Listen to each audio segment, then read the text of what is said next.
Vivo. Fala galera! Fala pessoal, boa tarde, tudo jóia? Pessoal, vamos iniciar aqui nossa rotina aqui de lives para poder falar sobre os diversos temas do treinamento, seja de fisiologia, seja de biomecânica, essa maratona aí que com certeza vai agregar muito para a carreira de vocês como profissional e também para vocês que são praticantes aí do treinamento, que têm vivência com treinamento, para que vocês possam melhorar cada dia mais. A gente vai segurar um pouquinho aí, vai esperar a galera entrar para poder não perder nenhum ponto aí. O tema da live de hoje vai ser sobre o agachamento, onde a gente vai pontuar os principais erros e para você, profissional, fazer com que você tenha o olhar muito mais clínico e seja muito mais detalhista aí na hora de avaliar o exercício aí, no momento que o seu aluno estiver executando o movimento. Pessoal, a gente só vai esperar um pouquinho aí, vamos dar uns 2 minutinhos até a galera entrar.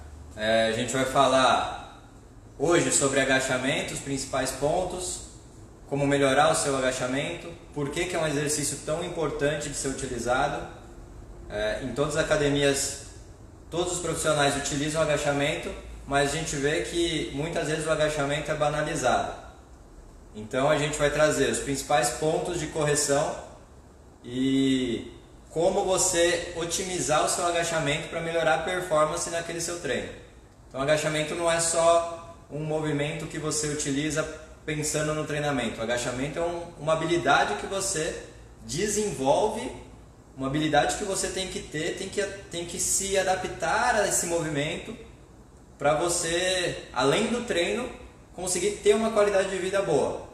Então, a gente vai começar aqui com um passo a passo de agachamento, como executar, e depois a gente vai falar dos principais pontos, dos erros, dos acertos no movimento do agachamento.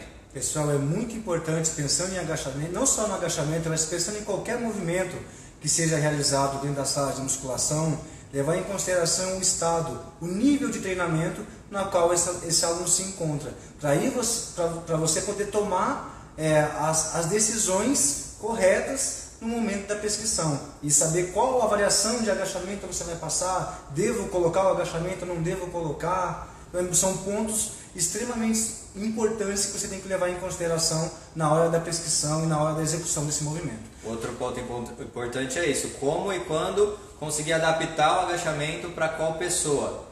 Qual movimento de agachamento, porque dentro do agachamento você consegue tirar vários movimentos.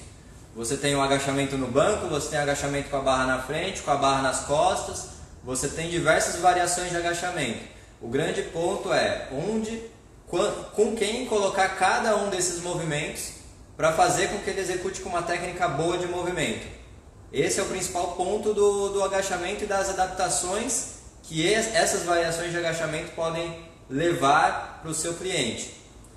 Galera, obviamente tem que se levar em consideração também se esse aluno apresenta algum tipo de restrição, principalmente pensando em coluna vertebral. Qual vai ser a posição de você como profissional na hora de você prescrever o exercício de agachamento? Quais são os cuidados que devem ser tomados na hora de você pedir e der o comando para que esse aluno execute o movimento de agachar?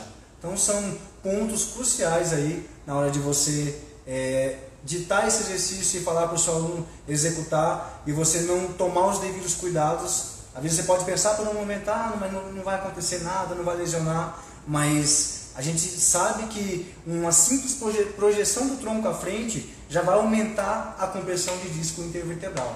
Então, você pensa que é uma coisa que é simples, mas que pensando na estrutura e no aparelho locomotor daquele indivíduo, isso pode fazer com que ele até venha a se desmotivar em virtude. Vamos lá? Agora nós vamos fazer o seguinte, galera, nós vamos posicionar, o professor Rodrigo vai se posicionar. No primeiro momento ele vai se posicionar, ele vai executar os movimentos, eu irei dar os comandos para que ele execute esse movimento e isso é a forma correta, né, a forma ideal que você deve fazer no momento que você for executar o agachamento.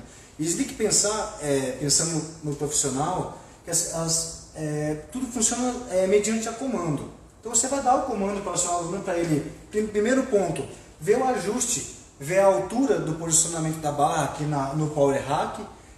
Temos o ajuste, você vai avaliar a altura do seu aluno e você vai deixar ele mais ou menos na parte central do peitoral, para que seja possível ele entrar e apoiar a barra no trapézio. O professor Rodrigo ele vai se posicionar, eu vou trocar aqui o posicionamento, acho que vocês conseguem visualizar. Detalhe, galera, que é o seguinte, a barra está posicionada, o seu aluno ele não pode tirar a barra levantando na ponta do pé, nem estando muito agachado. Por isso que esse posicionamento que o Ricardo mencionou, a barra na linha do tórax. Legal, galera, observem agora, vamos ver o melhor posicionamento aqui. Isso aqui não apareceu, não apareceu. Galera, observem que o professor Rodrigo está posicionando a barra exatamente em cima do trapézio. Erro muito comum de acontecer, o aluno quando não tem experiência ou em virtude de uma má orientação, é esse aluno apoiar a barra em cima da região cervical. Esse é o símbolo da cervical aqui, falando de uma forma mais simples para que vocês possam entender. Ele apoiar a barra aqui em cima e deslocar essa barra. Obviamente aqui a gente está só com o peso da barra, né? Mas pensa esse indivíduo executando esse movimento com a barra apoiada em cima da cervical e a sobrecarga que tem, que é exercida em cima da cervical, projetando ali a coluna cervical dele para frente. Senão não vai ser saudável. Isso a longo prazo vai trazer consequências aí para a coluna cervical desse aluno. Então ele posicionou a barra na linha do trapézio, ele vai afastar da posição, para se posicionar, se colocar na posição inicial. Ele tem o posicionamento dos pés. O posicionamento dos pés, a ponta dos pés tem que ficar ligeiramente apontada para fora. E galera, o nosso corpo ele entende, de certa forma, o movimento que vai ser executado. Então o que acontece muitas vezes é quando você vai executar um movimento de agachamento, você querer controlar seu joelho, forçar o seu joelho para dentro. Você tem que deixar o movimento fluir de uma forma que seja mais... Isso, mas assim, pode-se dizer que uma palavra que cabe nessa aqui, para que não ocorra um valgo, não ocorra um afastamento excessivo do joelho para fora.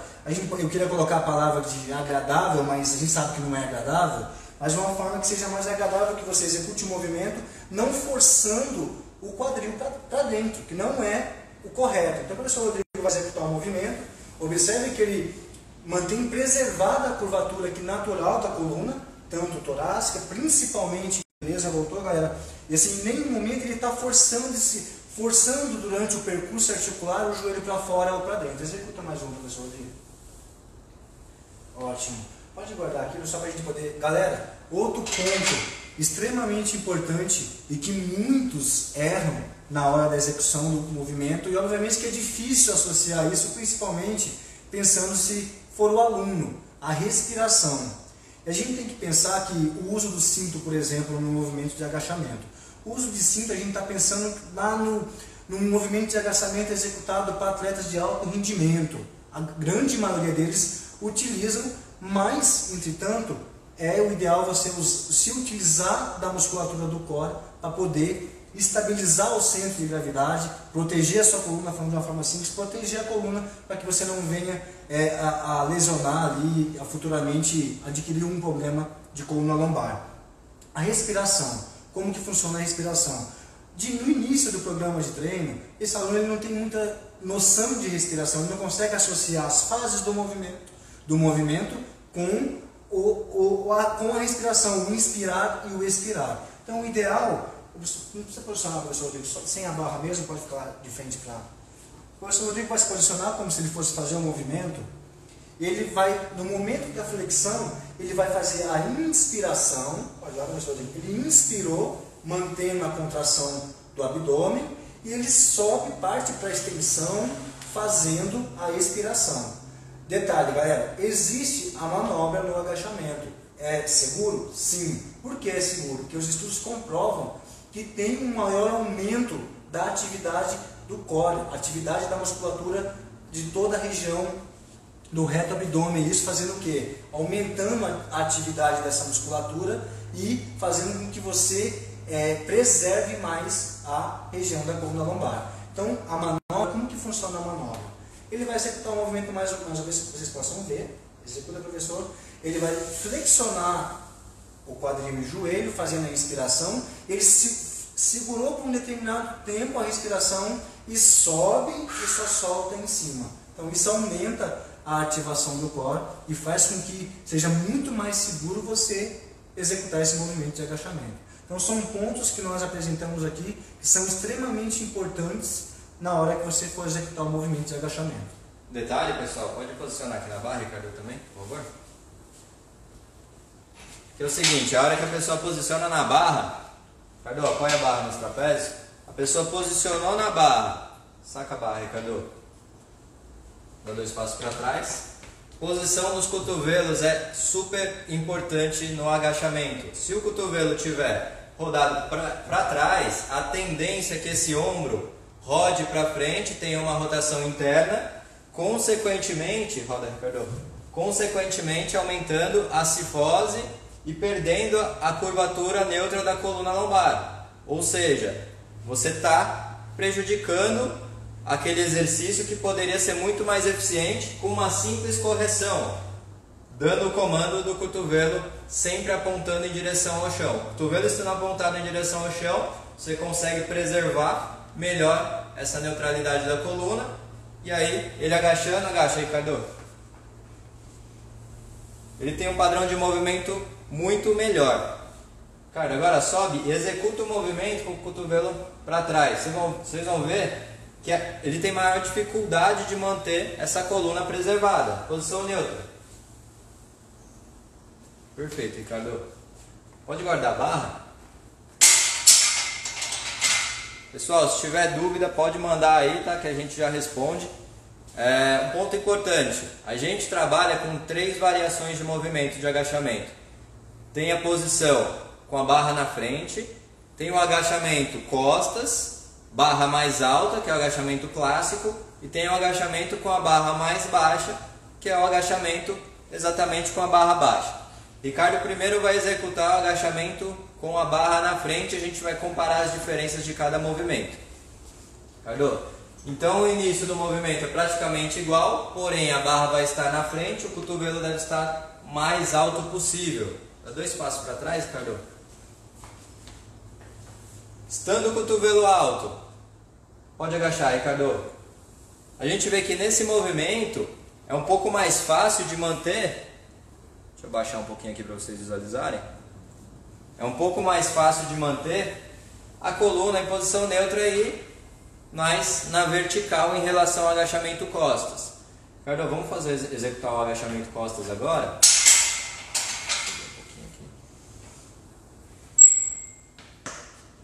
Estando essa barra agora posicionada atrás,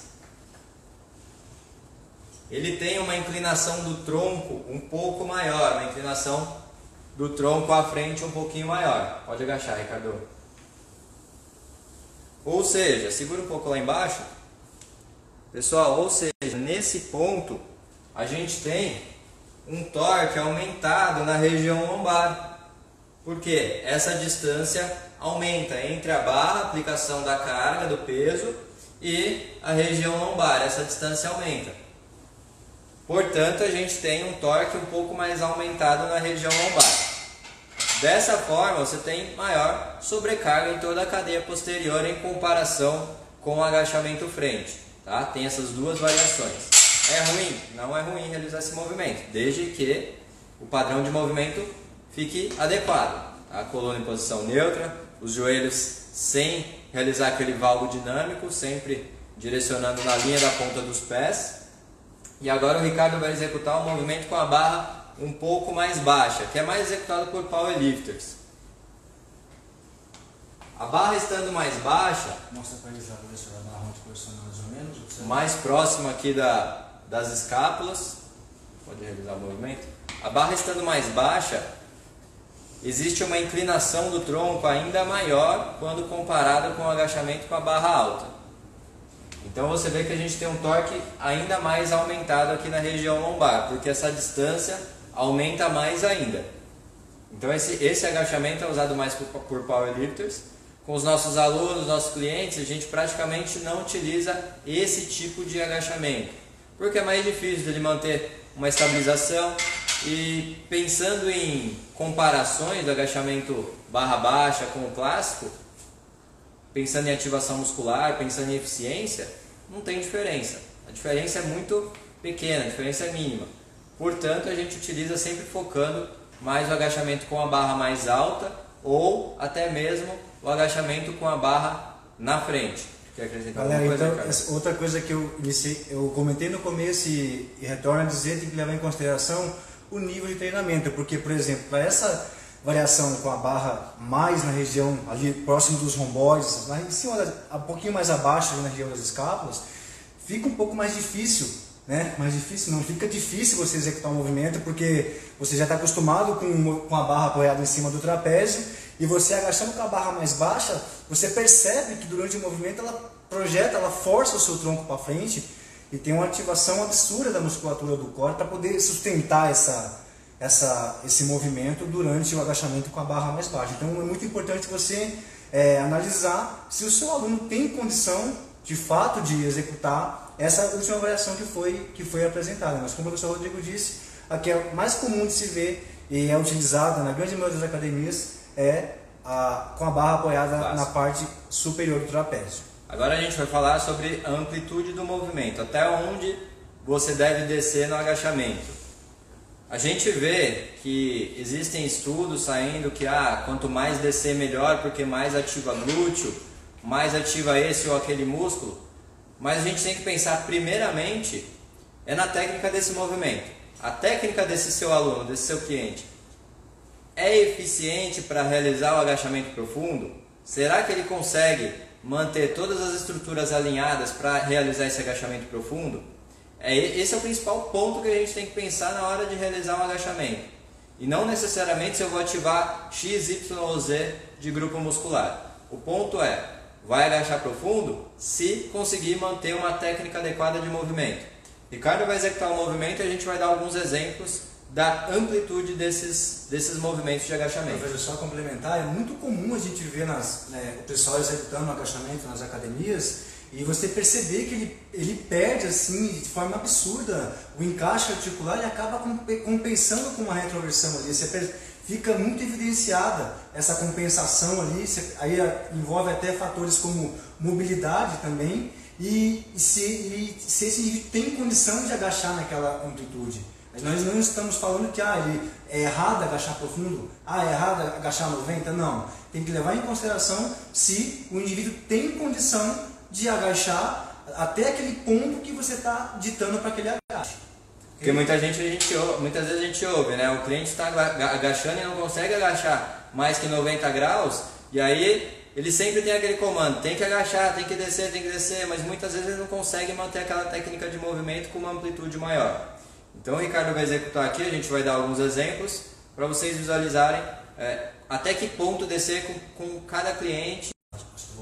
Voltou, galera, vamos lá, vamos dar continuidade. Pessoal, dando continuidade, eu estava falando com relação às restrições. Pode ser que esse aluno ele chegue com algum tipo de restrição, que seja no quadril esquerdo ou no quadril direito, né? Independente qual seja o quadril, mas vamos colocar uma hipótese que seja nos dois. Esse indivíduo quase que assim, pode-se dizer que é impossível desse aluno conseguir executar um agachamento profundo, ele não tem condições, ele vai sentir dor, e a dor vai ser um fator que vai impedir ele de chegar onde você quer que ele chegue. Por mais que ele queira chegar também, ele não vai conseguir chegar. Então tem que ser levado em consideração qual é a limitação que esse indivíduo tem. Vamos lá, Ricardo. Então, falando sobre a amplitude do movimento. O seu cliente posicionou com a barra atrás. Ele vai agachar. Conseguiu manter uma técnica de movimento boa, você vai manter o agachamento profundo até onde ele consiga manter essa técnica de movimento adequada. Você vê que o Ricardo, ele tem plenas condições de executar agachamento profundo e com carga, porque o Ricardo consegue manter essa neutralidade da coluna. O Ricardo já aprendeu a técnica do movimento, consegue manter uma dinâmica respiratória eficiente, o joelho do Ricardo não entra em valgo.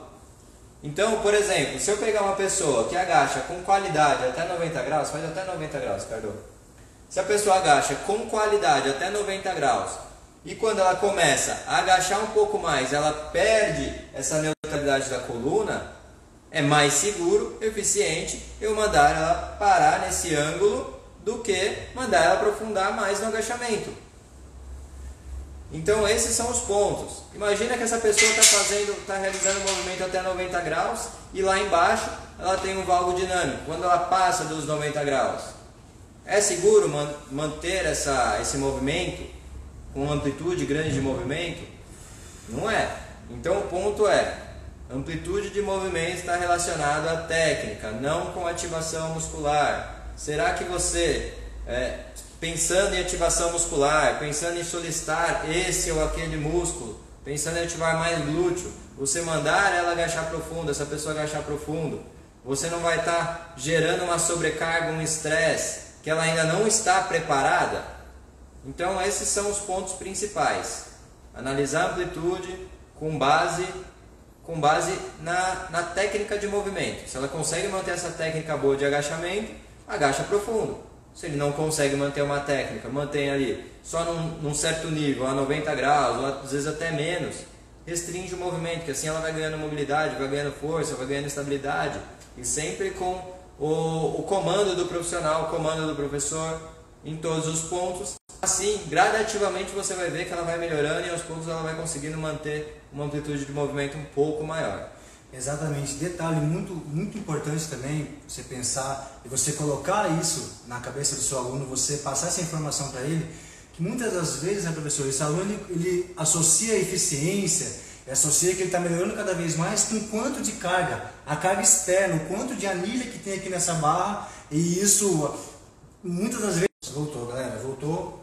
Bom, pessoal, como eu estava dizendo, muitas das vezes para esse aluno, o que importa para ele é a carga externa, até por questão de ego, né? Como eu já tinha mencionado anteriormente, e ele não tem essa noção, não tem esse conhecimento igual nós profissionais temos com relação aos movimentos. E cabe a você, profissional, orientar esse aluno de que não necessariamente quanto mais carga ele colocar, mais eficiente está sendo o agachamento, mas sim até onde ele está indo sem perder o encaixe das articulações. Pensando na posição neutra da coluna, como o professor Rodrigo disse, pensando na retroversão do quadril, se ele está compensando ou se ele não está compensando, se está movimentando o quadril, a gente pensando no quadril falando de uma forma simples, tanto para fora quanto para dentro, para quem não conhece o valgo e o varo. Então são pontos que são extremamente importantes e que tem que ser avaliado no momento da prescrição. E a gente pensar no aluno iniciante, por exemplo. Você acha que o aluno iniciante tem condição de agachar com a barra dessa nas costas? Ou que seja com uma barra de 10 quilos? Obviamente que não. Você vai começar colocando um simples sentar e levantar. No nosso Instagram tem na página um vídeo falando sobre esse indivíduo perder a capacidade de executar determinados movimentos, se tornar analfabeto motor no decorrer da vida pelo fato do desuso do aparelho locomotor. Então, como que você no primeiro dia, no primeiro mês, você já vai logo de cara colocar um movimento com um grau de dificuldade tão grande como o agachamento? Então tem que ser levado em consideração esses pontos, para que você melhore a sua atuação como profissional e para que melhore a sua prescrição também. Então, pessoal, acho que a principal dica dessa live não é somente ativação muscular. Você não precisa pensar em focar o agachamento em ativação muscular. Qual grupo muscular eu vou ativar? Se o seu aluno está perdendo técnica de movimento, você vai limitar um pouco a amplitude, não vai forçar essa técnica de movimento, porque você pode estar lesando algumas estruturas nesse indivíduo. Então, se ele consegue manter uma técnica boa, agacha profundo. Se ele não consegue manter uma técnica boa, você vai usar diversas estratégias que existem para melhorar essa técnica de movimento, para fazer com que ele agache mais profundo, e aí sim você talvez um dia chegue a conseguir realizar esse movimento com ele. Acho que é basicamente isso, cara. Quer complementar alguma coisa? Eu só ia complementar a questão do alto rendimento, que às vezes você pensar em técnica e pensar no alto rendimento. Galera, o indivíduo que está treinando técnica, o indivíduo que treina alto rendimento, ele tem uma rotina árdua de treino. Então ele tem capacidade suficiente de executar determinado movimento, não pensando só no agachamento, mas em outros movimentos dentro do treinamento de força, com maior eficiência, mas porque ele tem uma rotina de treino na qual ele prioriza a técnica dia após dia, esse trabalho incessante em cima da técnica, para que quando ele chega no ponto de uma competição, ele consiga executar esse movimento com cargas absurdas, sem perder a técnica. Mas é como eu acabei de dizer, ele tem uma rotina incessante de treino focado na técnica e com aumento progressivo da carga. Então, alto rendimento, às vezes para quem gosta muito de alto rendimento, e você não pode trazer o alto rendimento para a rotina das pessoas que treinam visando saúde e qualidade de vida. São contextos completamente diferentes. Então, tem que levar em consideração isso. Alto rendimento, saúde e qualidade de vida é uma coisa. Então, essas acho que são dicas importantíssimas que a gente deixou aqui para vocês sobre o agachamento e sobre pontos que tem que ser, não pode passar aí no momento da prescrição desse movimento. Pessoal, a gente vai deixar a live gravada só 7 dias, tá? Só essa semana, para vocês que não chegaram aí no início. Tem bastante conteúdo sobre agachamento, o tema de hoje foi só sobre agachamento. Na quarta tem mais uma. Amanhã a gente divulga o tema no nosso Instagram, no nosso canal no Telegram. Se você ainda não está no nosso canal do Telegram, só entrar lá na nossa bio do Instagram, clica no link. Lá nesse link você vai ter acesso à nossa página no YouTube, que já tem diversos conteúdos. Você vai ter acesso ao nosso canal no Telegram. Você tem acesso também a um webinário que a gente disponibiliza gratuito, falando sobre levantamento de peso olímpico, que você pode assistir. É um webinário de 1 hora, falando só sobre levantamento de peso olímpico. E além disso, temos também o nosso curso completo de levantamento de peso. A gente terminou de gravar exatamente hoje. São 7 módulos. Nesses módulos, cada módulo tem 1 hora de aula, um passo a passo sobre cada movimento do levantamento de peso.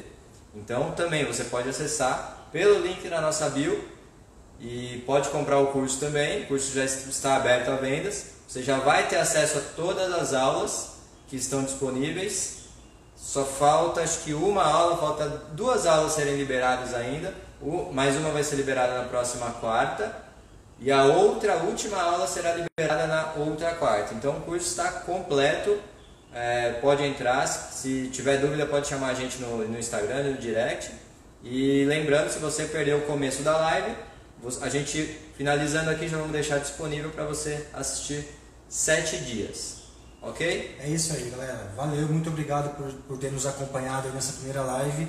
E claro que uma live diferenciada, na qual a gente trouxe o movimento aqui, avaliamos o movimento para vocês, saímos daquela rotina de uma foto, de um simples texto falando sobre agachamento. Nós pontuamos os principais pontos aqui do agachamento que tem que ser levado em consideração na prática, para que vocês possam tirar a dúvida de vocês aí, até porque vai ficar 7 dias disponível para vocês. Um diferencial de live para vocês, e com certeza vai ter muito mais lives aí falando da parte prática e análise biomecânica de diversos movimentos aí dentro da sala de musculação. E a nossa ideia é elevar o potencial dos profissionais para fazer com que a nossa categoria se eleve e seja vista com outros olhos e seja cada vez mais forte dia após dia. O principal objetivo, obviamente pensando no Instituto do Corpo em Movimento, é capacitar e entregar ferramentas para que vocês profissionais possam evoluir, ter ferramentas ali na caixinha de vocês para poder ter a capacidade de oferecer a maior prescrição, o melhor programa de treino, o melhor acompanhamento possível pensando no seu cliente. Beleza? Então pessoal, quarta-feira às 2h01 da tarde a gente está aqui de novo para mais conteúdo relacionado à área, treinamento de força, preparação física, diversos conteúdos relacionados à educação física. É isso aí, galera. Valeu, galera. Obrigado.